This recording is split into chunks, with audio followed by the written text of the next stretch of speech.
창세기 49장 1절로 2절.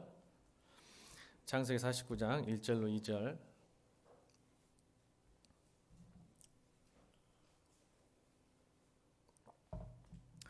함께 합독합니다. 시작. 야곱이 그 아들들을 불러 이르되 너희는 모이라. 너희가 후일에 당할 일을 내가 너희에게 이르리라. 너희는 모여 들으라. 야곱의 아들들아 너희 아버지 이스라엘에게 들을지어다. 아멘. 28절 읽겠습니다. 오늘 49장 다 읽어야 되는데 28절 시작.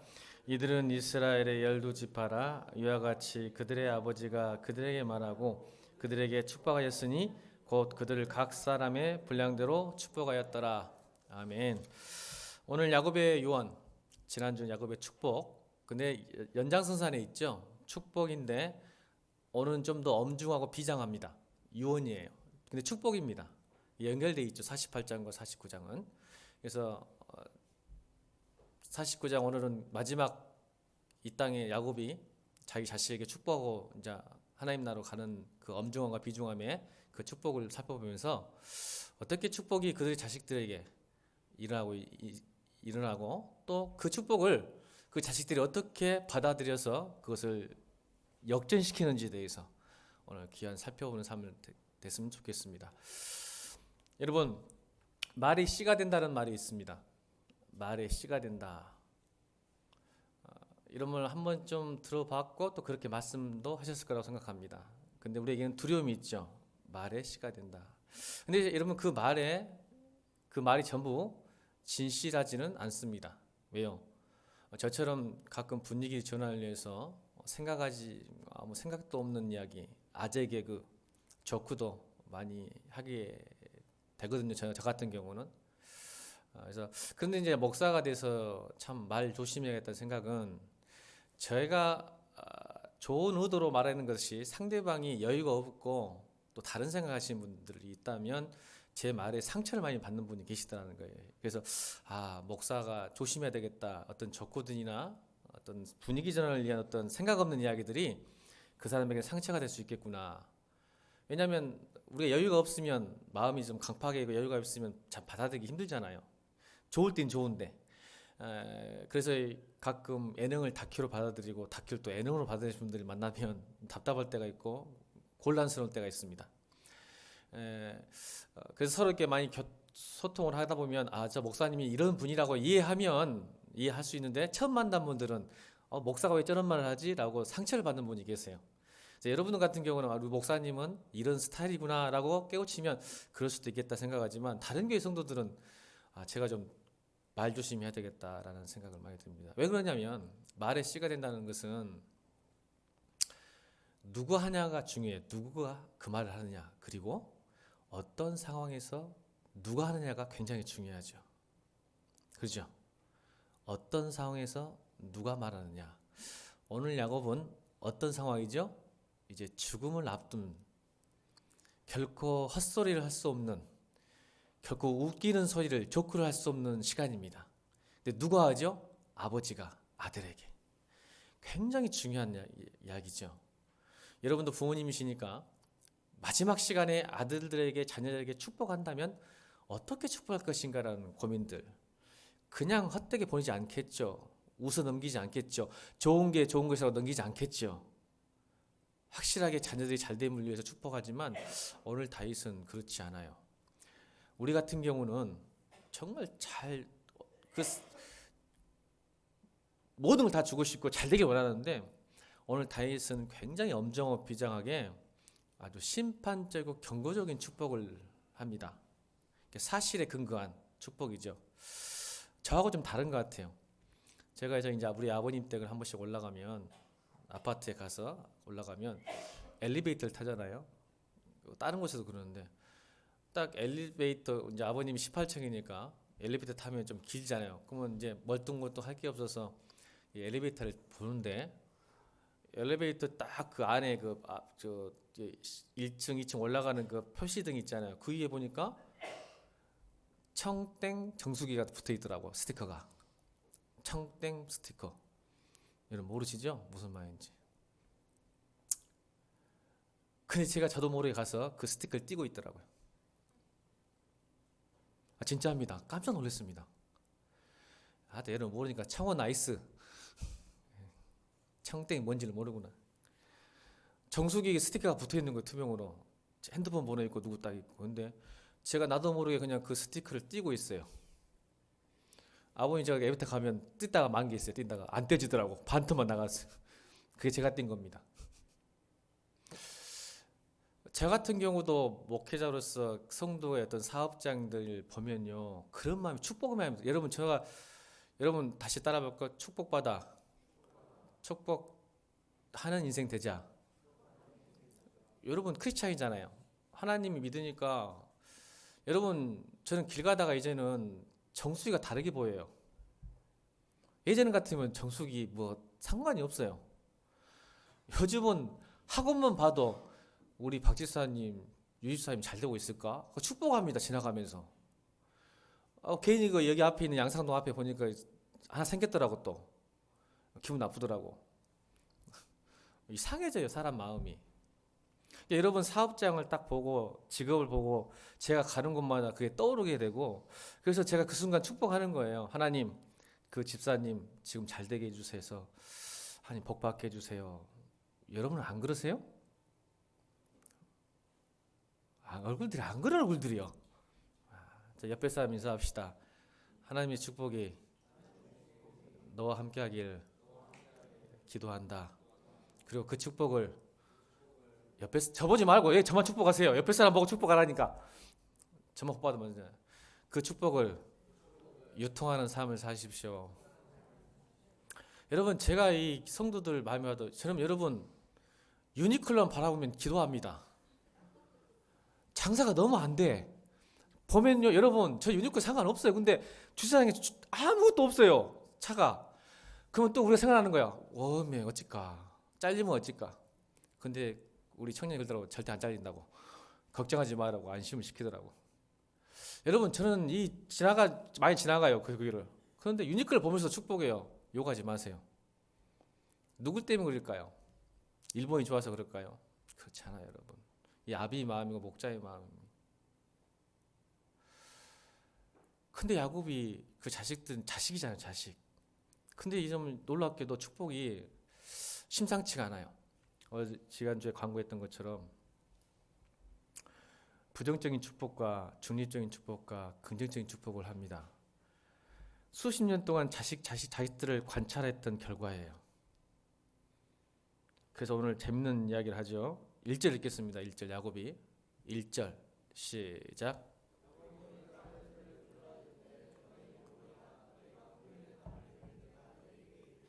좀 이상하지 않아요? 여기서 성경 보면 후일에 당할 일. 여러분 이 뉘앙스가 좋은 것 같아요? 나쁜 것 같아요? 후일에 당할 일을 내가 너에게 이르리라 했는데 후일에 당한다는 것이 나쁜 일 같아요? 좋은 일 같아요? 여러분 금방 알아요. 나쁜 거예요 지금 저게. 그럼 이렇게 축복이었으면 이렇게 바뀌겠죠. 후일에 맞이할 일. 제가 만약 성경이었으면 후일에 맞이할 일이라고 했을 건데 오늘 야곱은 당연하게 후일에 너희들이 당할 일. 이게 축복일까 저주일까? 제가 가슴이 답답한 거죠. 그래서 이거 문제가 있구나 지금. 긴장감이 오는 거예요. 축복하기 전에 야곱이 12자녀들에게 너희들이 당할 일을 내가 말하겠다 라고 이야기합니다. 약간 부정적이죠. 여러분 하나님의 경고와 심판 우리에게는 어떻게 다가올까요? 이렇게 살면 안 돼. 이렇게 하면 혼나. 저는 어렸을 때는 우리 어머니가 저한테 너는 호랑이가 물어갈 놈. 우리 이모님이 그러거든요. 우리한테 계속 너는 호랑이가 물어갈 놈. 나가 뒤져버려라. 이런 말도 들었습니다. 그 말을 여러분 어떻게 들을까요? 하민이하고 이리하고 어디 갔어? 진혁이. 그 말을 부모에게 들었으면 어떻게 들어야 될까? 이리야 진짜 집에 나가버려야 될까? 나가버린다네. 큰일 났네. 여러분 하나님의 심판과 경고의 메시지를 받으면 여러분 그걸 들으면 우리는 어떻게 하나님 날 사랑하지 않을까? 나를 버리셨구나 하고 들어야 될까? 아니면 내가 정신을 차려야겠다 생각할까요? 저도 처음에는 집에 나갈 걸 고민했었어요. 이래처럼 우리 엄마가 절대 나는 우리 엄마 아들이 아니야. 그랬던 경험이 있어요.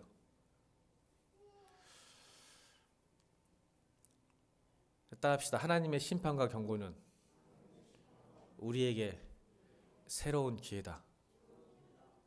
오늘 야곱이 르우벤과 시므온과 레위 이 세 사람에게는 부정적인 축복입니다. 이건 심판입니다.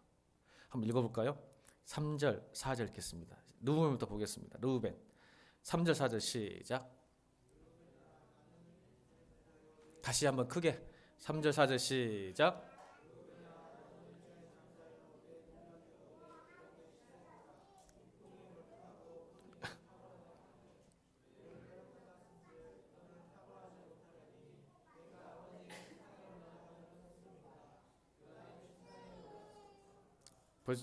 이 르우벤에게 보세요. 이게 축복일까요? 저주일까요?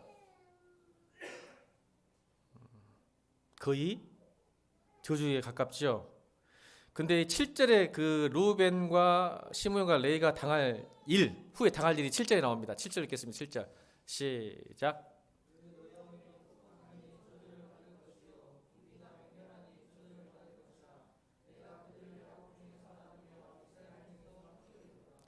이게 여러분 축복입니까? 심판입니까? 거의 심판 수준입니다. 흩어지겠다는 거예요. 그래서 이게 이루어집니다. 무섭죠. 비장하죠. 엄중합니다. 아주 심판관의 선고입니다. 자식에게 했던 매몰차게 했던 르우벤과 시므온과 레위 향한 어떻게 보면 저주 같지만 축복이에요. 왜요? 아들에게 경고한 거죠. 너들 이 땅으로 살면 반드시 될 거야. 그러니까 어떻게 하는 거예요? 부모가 그 말 했단 말은 나가 뒤져라, 호라가 물어가라. 이 말은 뭔 말이에요? 그렇게 살아라는 게 아니라 빨리 정신 차리면 안 된다. 그러니까 여러분 이게 우리에겐 저주도 같지만 사실은 부모가 최선을 할 수 있는 팩트예요. 르우벤아 너 그렇게 살면 안 된다. 당한다. 지금은 네가 괜찮은 것 같은데 네 따라합시다. 과거에 매이지 말고 오늘을 배신하지 말면 내일에 꽃이 핀다. 내가 너무 이거 마지막에 하려고 했더니 너무 하고 싶어서 한 번이다. 여러분 과거에 매이지 마시고 오늘을 배신하지 마세요. 오늘 배신하지 않으면 내일도 배신하지 않습니다, 여러분. 아멘. 신앙생활도 마찬가지예요. 오늘 배신하지 마세요. 오늘은 괜찮겠지. 그거 아닙니다. 르우벤이 어떤 사람이에요? 장남이잖아요. 보세요. 그 사람이 능력이요. 르우벤아 너는 내 장자요 내 능력이요 내 기력이 시작이라. 얼마나 사랑했어요. 르우벤이 장자니까 굉장히 능력자였던 것 같아요. 너는 내 장자요 내 능력이요 내 기력이라. 이풍이 월등하고 권능이 탁월하다마는 스펙이 너무 좋았던 것 같아요. 꼭 누구처럼 하나님은 다윗을 선택한 이유가 있죠. 엘리압을 선택하지 않았어요. 여러분 잘 하셔야 돼요. 사실 다윗보다 엘리압이 더 나았어요. 큰형이. 르우벤도 큰형이 12지파 중에 큰형입니다. 근데 아무리 봐도 너는 힘이 있고 능력 있고 스펙이 좋고 능력자고 열심히 할 수 있는데 탁월하다마는 아버지가 관찰하기에 사절을 읽겠습니다. 왜 그가 내일이 망하게 됐는지. 4절 읽겠습니다. 시작.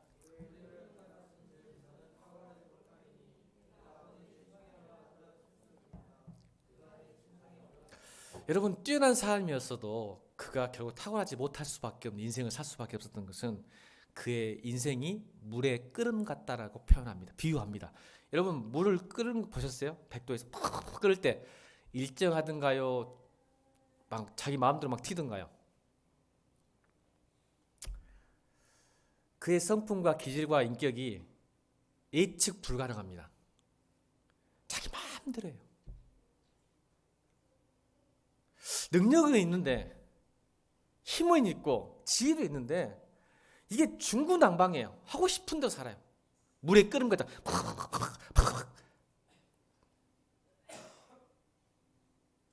그래서 무슨 결과적으로 예측 못할 일, 사람으로서 해야지 아니할 일을 하죠. 결국은 뭐죠? 아버지의 아내 강간합니다. 비라. 야곱에게는 4명의 아내가 있었어요. 비록 첩이지만 4명의 아내 있었죠. 정실 부인이 레아와 라헬이죠.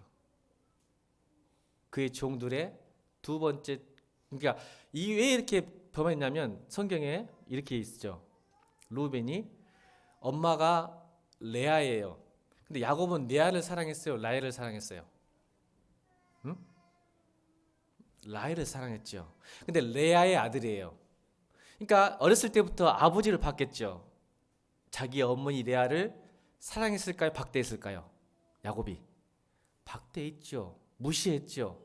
그걸 보니까 화가 난 거예요. 아버지에 대한 분노가 숨어져 있었죠. 근데 라헬이 죽어요.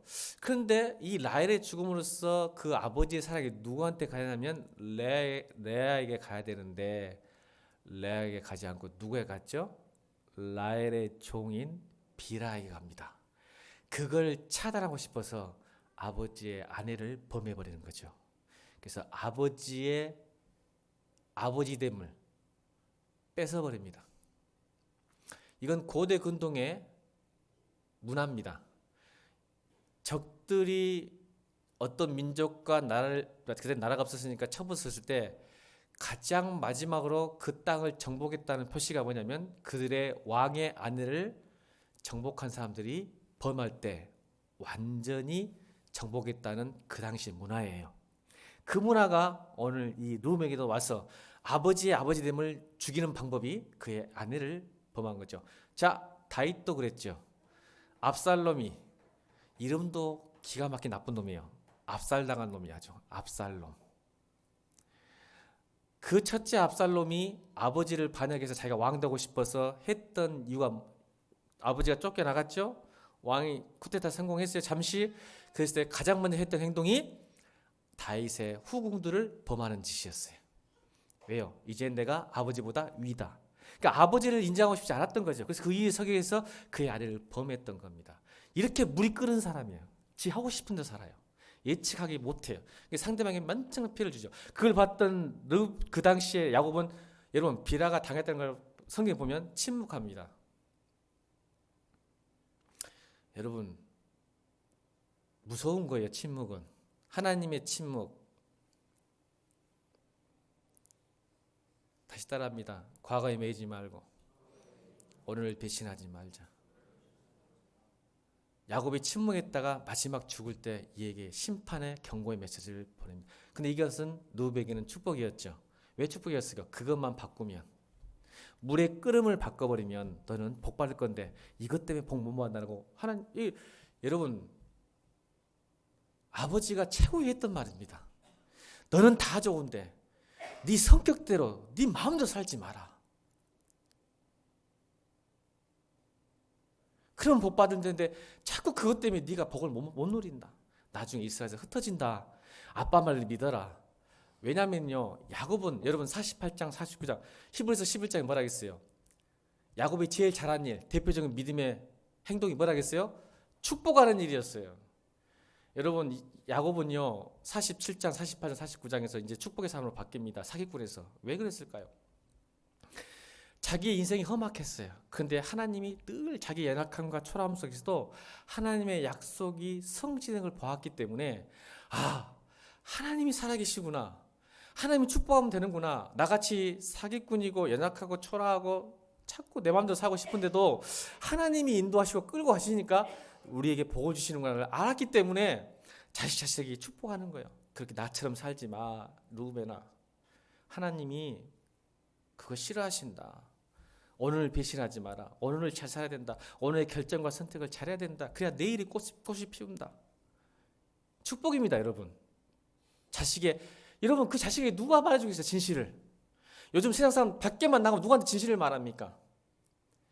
관계 깨질까 봐서 절대 진실 말아요. 좋은 것만 이야기해요. 아이고, 좋습니다, 사랑합니다, 뭐 어쩝니다. 여러분, 부모님 빼놓고 여러분에게 진실을 말할 수 있는 사람 없어요. 저도 여러분께 진실을 말할게요. 그 여러분에게 저에게 여러분들이 해줄 수 있는 가장 큰 사랑이라고 저는 믿습니다. 그러다 여러분들에게 돌마다 죽을지라도 안 믿네. 여러분, 제가 여러분들에게 해줄 수 있는 큰 사랑이 뭔지 아세요? 하나님의 말씀을 진실되게 전하는 거예요. 아멘. 여러분에 대한 가장 큰 사랑입니다. 제가 인기받고 싶어서, 제가 사랑받고 싶어서 말씀을 변질시키고 여러분 듣기 좋은 소리 하면요, 여러분 사랑하는 게 아니라 여러분 죽이는 거예요. 어떤 부부가 자녀를 살리기 위해서 좋은 소리만 하겠습니까? 그런 목사가 되도록 여러분 기도해 주시기 바랍니다. 저 다음 주에 기도원 갑니다. 여러분도 기도하셔야죠. 우리 목사님, 아멘. 그게 제 여러분을 사랑합니다. 여러분들이 돌을 던지고 죽이려고 널 미워해도 제가 이 마음을 잊지 않도록 여러분 기도해 주셔야 됩니다.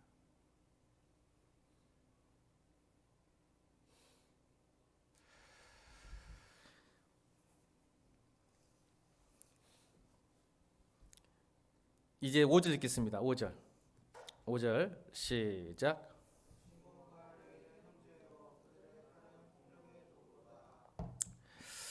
시므온과 레위를 형제로 묶어요.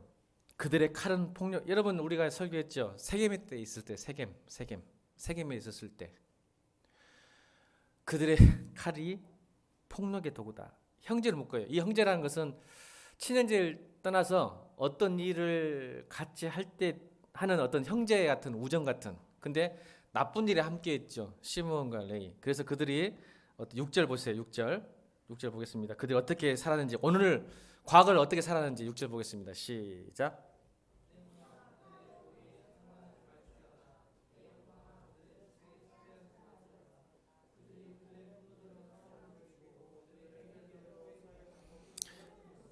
여러분 47장 6장에서도 야곱이 아무 말도 안 했죠. 자식들에게 지켜보고 있었죠. 시므온과 레위가.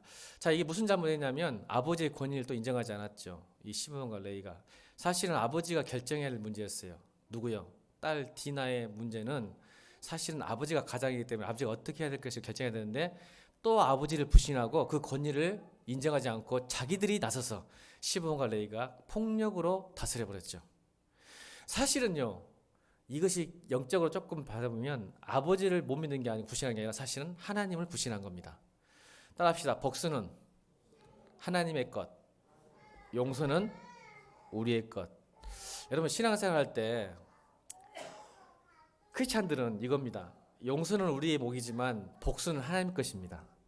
아멘입니까? 성경에 나오잖아요. 근데 그 복수를 자기가 해버렸다는 것은 뭐예요? 아버지 하나님을 믿지 않았다는 거죠. 내가 해야 되는 거예요. 내가 당한 만큼 물려주고 싶은 거예요. 하고 싶은 거예요. 그러니까 사실은 하나님을 믿지 않은 거죠.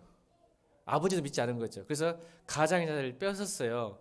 그랬더니 오늘 보세요. 아버지란 문제예요. 루벤과 시몬과 레위가 아버지란 권위를 완전히, 그러니까 어떻게 보면 이게 하나님에 대한 권위, 아버지에 대한 권위를 무시했던 그의 결과는 이스라엘 중에 흩어지며 분해되고 사라지게 됩니다. 결국 나중에 이 시므온과 르우벤은 이스라엘 지파에서 사라집니다. 역사에서 사라져요. 말씀대로 됩니다. 야곱이 축복한 대로. 그러니까 이 야곱의 유언이 곧 애언이고 그 애언이 하나님의 계시입니다. 저는 여러분들 이 예배가 얼마나 중요한지 아세요? 하나님이 말씀으로 예언하시고 말씀으로 여러분들에게 가르칠 때 여러분 그걸 계시로 받아들여야 됩니다.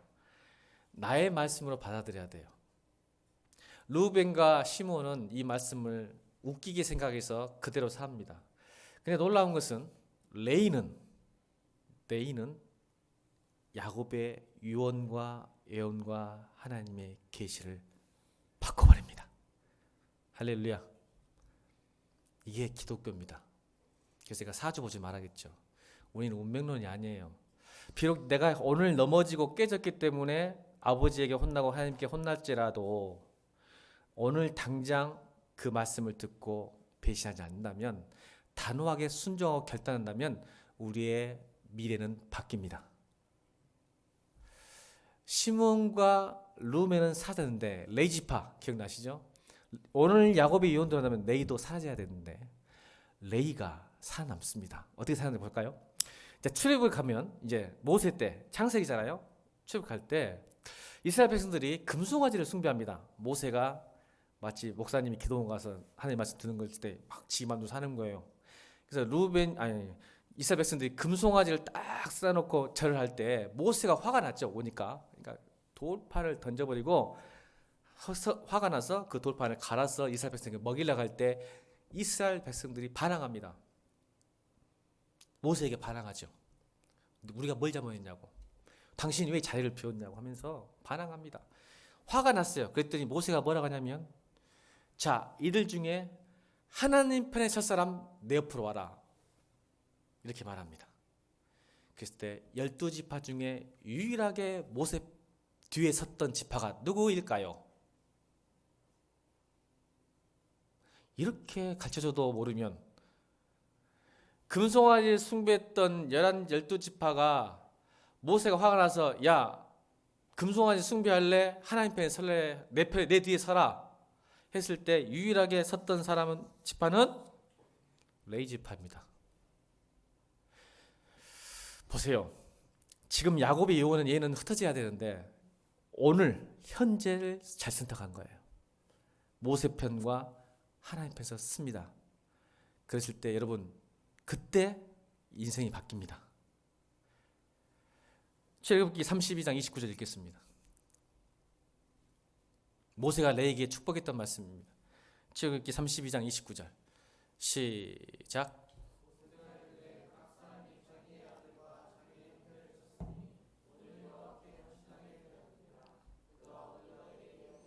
아멘. 바뀌었죠.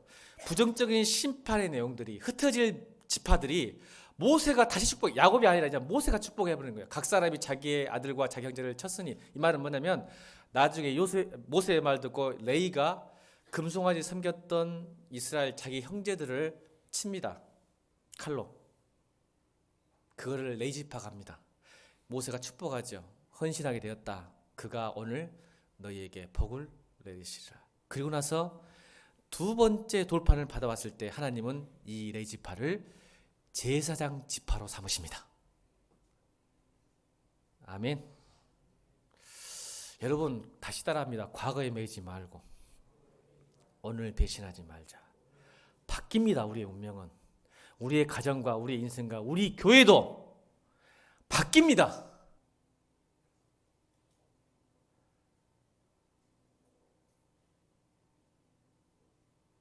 과거에 내가 그랬을지라도 오늘 배신하지 않길 바랍니다.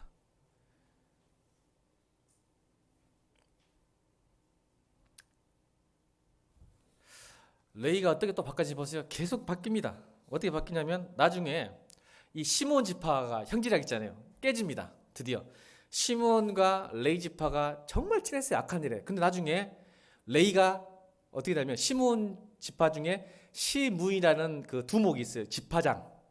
시므이가 모압 여인들과 혼음 축제를 해요. 이스라엘 백성 그래가지고 연병을 해서 24,000명이 죽습니다. 하나님이 화가 났어요.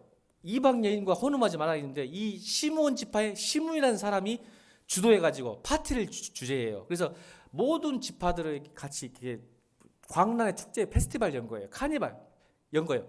그랬더니 하나님께서 화가 나셔서 연병을 해서 엄청 죽었거든요. 그때 누가 이 시므이를 죽인지 아십니까? 레위지파 수장인 비느하스가 창으로 찔러 죽여버립니다. 그리고 하나님이 그 연병을 걷어가십니다. 전염병을. 레위지파의 비느하스가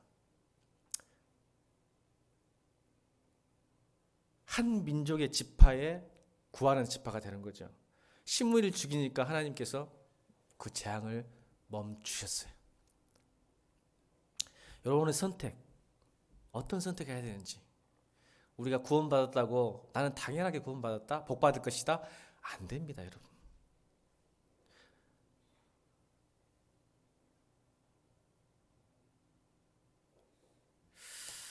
옆에 사람 축복합시다.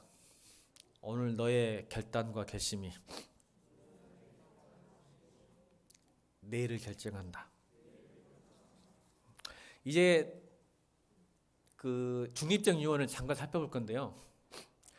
야곱이 이제 이것도 아니고 저것도 아닌 이상한 또 축복을 하는 게 뭐냐면 똑같은 말이에요. 나머지 자녀 유다와 요셉 빼놓고는 중립적 유언을 합니다. 뭐냐면 너희가 어떻게 사냐에 따라 다를 거라는 걸 보여줘요. 자, 볼까요? 스물론과 납달리도 보겠습니다. 스물론과 납달리 13장 읽겠습니다. 49장 13절 시작.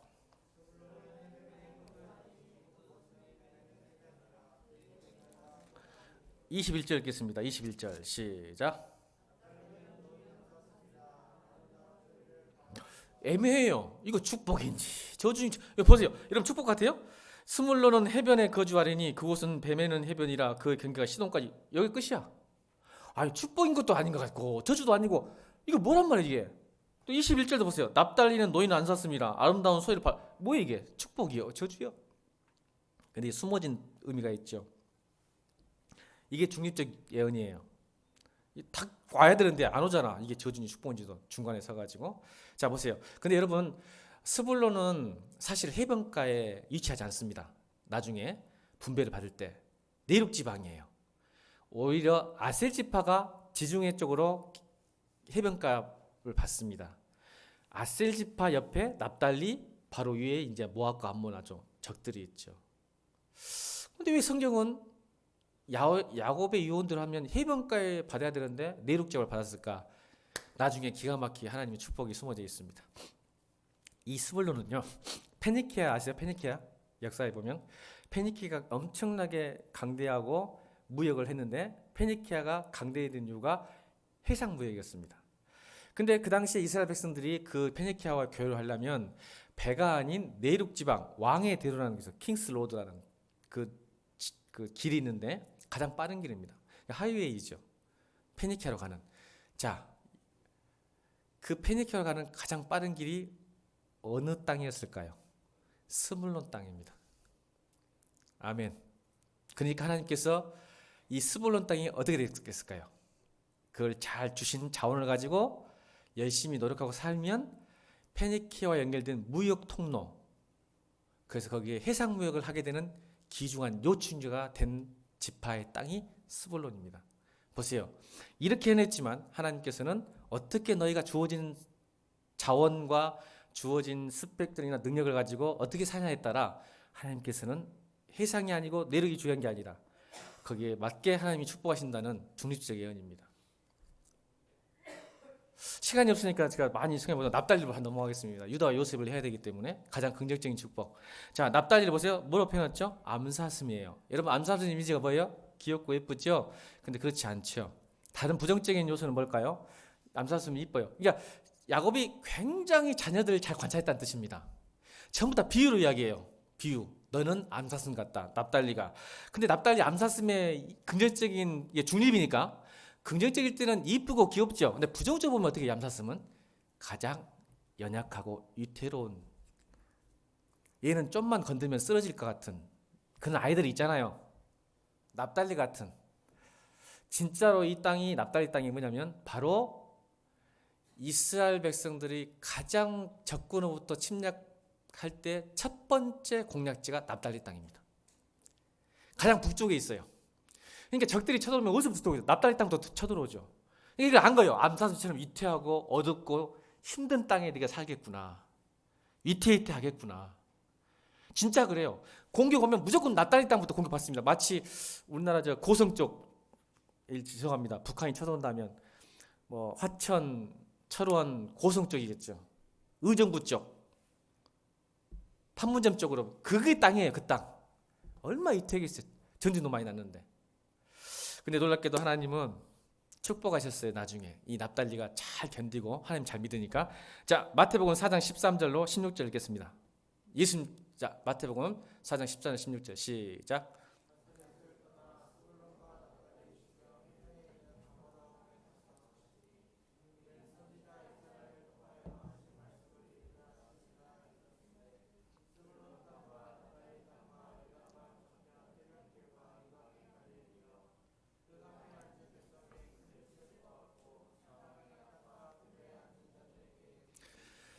여러분 스불론과 납달리 땅 나오죠.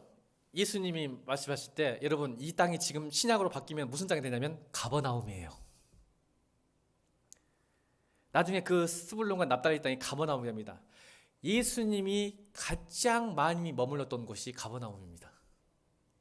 그래서 오늘 16절 보세요. 흑암에 앉은 백성이, 이 말은 가장 위험하고 이태한 땅인 이 납달리 땅이 예수님께서 오심으로 빛이 비치는 곳, 가장 복음을 많이 듣고 예수님의 은혜를 받고 사랑받은 땅이 됩니다.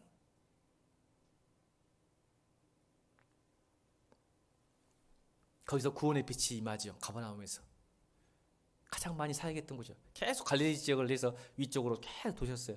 나중에 예루살렘 갈 때만 잠깐 내려오셨죠. 명절 때 왔다 갔다 하신 거예요. 가장 축복받, 예수님이 가장 많이 사랑했던 땅입니다. 가버나움.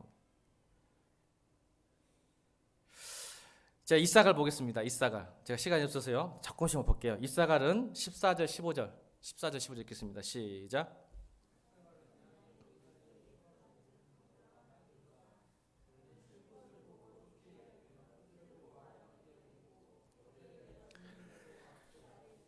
자기의 자식 이사갈을 뭐로 비유했어요? 너는 나귀 같다. 자, 나귀는 어떤가요? 고집이 세죠. 이사갈은요, 12지파 중에, 12형제 중에 가장 고집이 셌나 봐요. 그래서 나귀 같다, 너는 거짓스러움. 이 거짓스러움은 뭘까요? 이 거짓스러움은 자기가 원하는 환경에 안주하는 경향이 있었던 것 같죠. 자기가 원하는 환경에서 안주하고 싶은 거예요. 그래서 여러분, 이 고집과 게으름이 만나면 변화를 두려워하죠. 조금 뭔가 변하면 힘들어해, 사람이. 그런 사람이 있어요. 이 고집센 사람들이에요. 내가 원하는 환경에서 머물지 않으면 다 귀찮게 생각하고 나쁘게 생각해요. 고집이 세면 그래. 그래서 게으름이 만나면 무슨 일이 일어날까요? 성경이 뭐라 그러죠? 어떤 중립적, 만약 너희 고집을 꺾으면, 여러분 옆에 사람 인사합시다. 좋은 고집은 좋은 거야. 좋은 겁니다. 나쁜 거 아니에요. 여러분, 사람이 고집 없어, 이렇게 말해요. 사람이 고집 없으면 무슨, 어떻게 생각, 어떻게 삽니까? 근데 이 나쁜 고집은 이게 중립적이에요. 여러분, 고집 있어야 돼요. 이것도 아니고 저것도 아니고 제일 싫어. 자, 근데 나쁜 고집은 뭐냐면, 부정적으로 보면, 긍정적으로 보면 좋은 고집이면 좋은데, 나쁜 고집은 이렇게 되죠. 15절 읽겠습니다. 나쁜 고집 어떻게 저주가 되는지. 시작.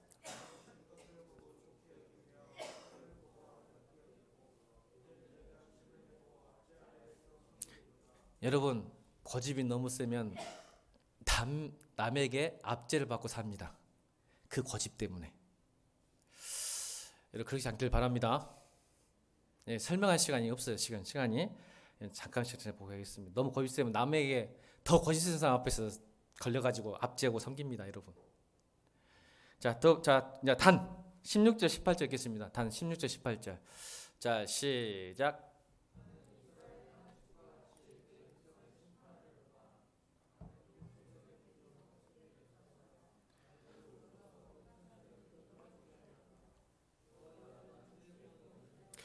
단은요, 뭐로 비유했어요? 아버지가 웜에 큰일 났네.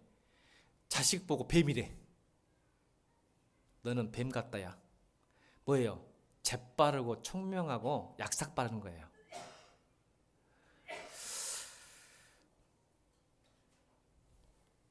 여러분, 단지파하면 생각나는 사람 없어요? 성경 인물 중에? 삼손. 머리 좋은 사람이요, 이 머리 좋은 사람이 그 머리 좋음이 잘못 사용해지면 파괴적이 돼요. 사기도요, 머리 좋은 사람이 칩니다. 나쁜 사람이 못 쳐요. 근데 머리 좋은 사람이 좋은 길로 가면 굉장히 생산적이죠. 이걸 야곱이 본 거예요. 그래서 중립적 태도를 준 거죠, 단에게. 삼손도 그래요. 잡으세요. 따라합시다. 하나님 안에서의 지혜와 머리 좋음은 생산적이고 부흥적이지만 나의 머리 좋음과 똑똑함이 자기 안에 있으면 남을 죽입니다. 중립적 예언이에요. 다는 머리가 좋았어요. 삼손이 보세요. 하나님 안에 있어서는 하나님 일을 했어요. 근데 지 힘과 능력을 믿고 자기 안에 빠졌을 때는 엄청난 죄를 짓고 살잖아요. 독사 같다 그랬어요. 다나, 너는. 참 재빠르고 총명하지만은, 근데 여러분, 다는 결국 하나님 안에서 뭐 있었던 것 같습니다. 끝까지 자기 안에서 자기의 지혜로움을 쌓았던 것 같습니다. 왜요? 요한계시록의 12지파 중에 빠졌습니다. 사라집니다. 요한계시록 12지파가 나오는데 다는 사라져버려요. 그러니까 이 단지파는 자기의 지혜로움과 총명이 자기를 결국 죽였습니다.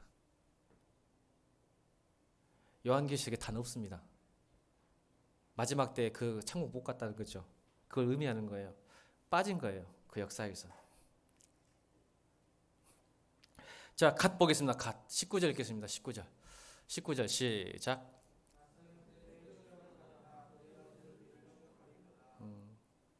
이 갓은요, 따라합시다. 역전의 명수입니다. 이 말이에요. 추격을 당하나 도리어 추격하리로다. 이 말은 이 갓이 지파가요, 암몬, 모압, 아람 사이에 끼어 있는 곳이에요. 이 갓이 굉장히 잘 버팁니다. 갓이요, 잘 버텨요. 암몬, 모압 또 그 아람 사이에 끼어가지고 전쟁 날 때마다. 근데 오히려 또 그것을 이겨내고 그 적들을 공격하는 아주 용맹한 지파가 됩니다. 여러분, 신앙생활도 그렇습니다. 버티지 못하면 역전도 안 됩니다. 따라합시다. 버티지 못하면 역전이 안 된다. 믿음은 인내이고 기다림이다. 여러분, 잘 버티셔야 돼요. 잘 버티면 반드시 역전합니다. 못 버텨서 그러는 거예요. 이 갓의 축복이에요. 못 버티면 무너지는데 버티면 역전합니다. 아멘. 시간이 없어요. 지금 하고 싶은 말이 많은데 중립적 예언이에요. 버티면 이깁니다. 못 버티면 무너집니다. 아멘. 신앙생활도 마찬가지죠. 자, 그럼 아셀 넘어갑니다. 아셀 20절입니다. 아셀 시작.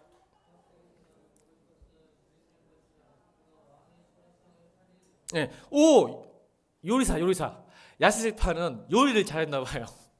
왜냐면 아까 말했죠. 아스지파 어디에 있었다고? 땅이 지중해 해변가에 있으니까 육해 공군이 다 있습니다. 아주 축복된 비옥한 땅이에요. 씹은 대로 지중해식 해안이기 때문에 아열대 그걸 알죠? 지중해식 뭐라고 이거 보고 말 좀 해봐 빨리. 이게 기후가 좋고 땅이 좋아서 우리나라 전라도 음식이 문화 발달했죠. 먹을 게 많으니까. 옆에서는 해산물 나고 땅에서는 고기도 많고. 그러니까 아셀지파 그런 땅이었어요. 그래서 요리를 잘했고 왕의 침상에 그러니까 바치는, 우리나라도 홍어나 민어 다 왕에게 바쳤잖아. 많이 나니까 전라도. 그런데 보세요. 이게 중요해요. 왜 중립적이냐면 풍족하고 조금 잘 먹은 건 좋은데 이걸 또 잘못 사용했어. 그래서 오늘 20절에 뭐라 그러죠? 20절에 보면 그런데 나중에 이 지파도 흩어져 버려요. 분해되어 버려요. 왜 그랬을까요? 자기의 풍성함 때문에 가나안 족속과 함께 살면서 가나안 땅에서 정복당해 버립니다. 아셀이. 그러니까 자기 풍족한 것을 누리려고 가나안 사람들, 하나님께서 가나안 땅을 네 땅에서, 네 아셀 지파 네 땅에서 몰아내라고 말씀하시는데, 여러분 좋은 거야. 풍성하니까 뭐 그 정도까지야. 우리 가나안 사람 와라, 재밌게 놀자. 자기의 풍성함을 세상 속에서 너무 누리는 거예요. 결국은 가나안 땅 족속, 가나안에 있는 족속 때문에 아셀 땅이 멸망당합니다. 자, 중립적이죠. 우리의 풍성함을 우리가 즐기고 먹는 데 사용하길 바랍니다. 베푸시고 축복하라니까요. 세상 사람과 어울리고 놀다 보니까 그 사람들이 동화돼가지고 무너진 거예요. 아셀 지파 사라져요. 분해돼요. 여기서 중립적인 거야. 그 풍성함, 나의 소유를 어떻게 사용했다 따라 달라지는 거예요. 자, 이제 베냐민도 중립적 유언이죠. 큰일 났네요. 20 되는데. 다음 주에 할까요? 27절 읽겠습니다. 27절 시작.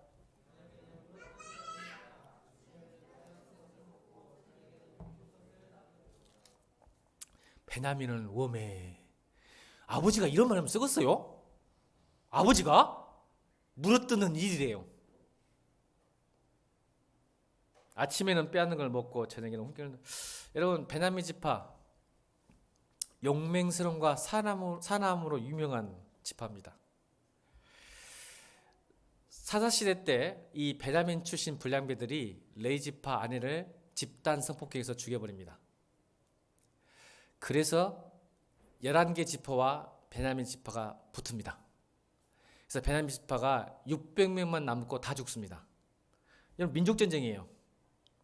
어떻게 같은 베냐민 이 불량배들이 레위 지파 아내를 이렇게 죽여버리니까 11개 지파 화가 나서 11대 1로 싸우니 이기겠어요. 아무리 용맹하고 사나운데.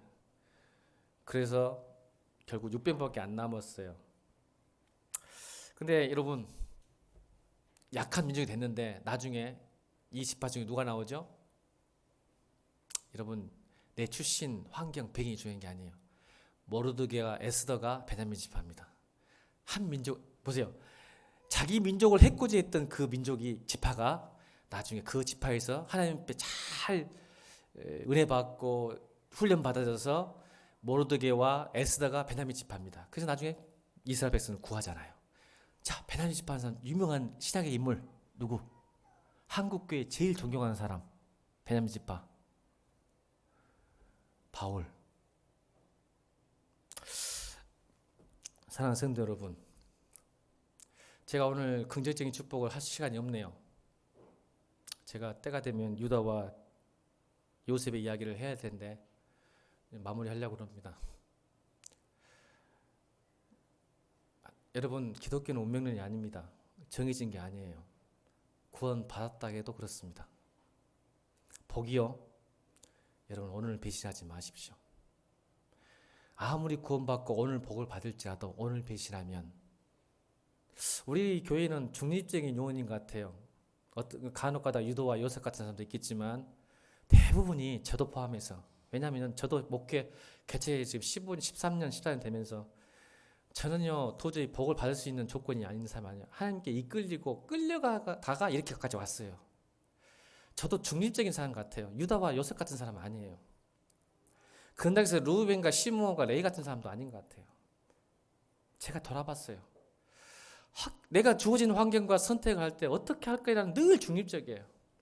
그래서 내가 실수할 때도 있어요. 여러분 목회하면 실수 안 할게 해요. 그런데 그 순간 하나님의 말씀 앞에서 단호한 순종을 할 때 하나님이 복 주신 것을 저는 압니다.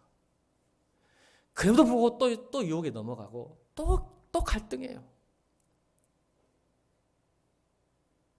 제가 그런 것 같아요. 여러분은 말이야, 제가 그래, 제가 목회하면서. 근데 God did it이에요. 결국 하나님이 하셨어요. 하실 거예요, 앞으로도. 내가 잘못된 선택하지 않는다면. 우리 교회 아시잖아요, 여러분, 우리 집사님들. 어떻게 여기까지 오게 됐는지. 에베네셀 하나님.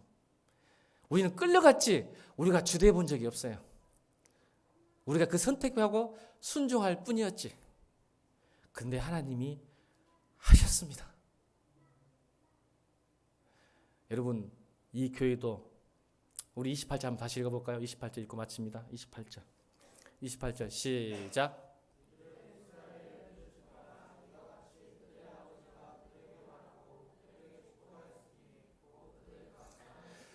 그들의 각 사람 분량도 축복하더라.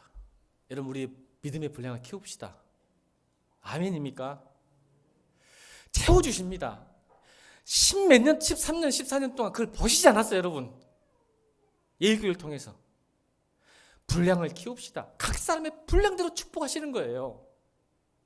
근데 자꾸 화내가지고 빌빌빌 거리면 거기서 그 수준이에요.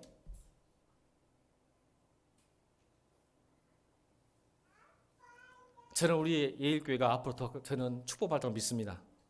왜요? 축복의 근원이 우리가 아니에요. 우리 믿음이 아니에요. 하나님 하신다고 말했을 때 순종할 뿐이에요. 끌려갈 뿐이에요. 그래서 여러분, 오늘 우리가 어떻게 살아야 될지, 오늘은 어떻게 살아야 될지, 오늘도 여러분 믿음의 분량을 키워서 마음껏 축복받고 그 축복을 유통한 삶 사세요. 그럼 더 큰 축복이 임할 줄로 믿습니다. 우리 찬송가 542장 찬양하시면서 준비하신 예물 드리겠습니다. 찬송가 542장입니다.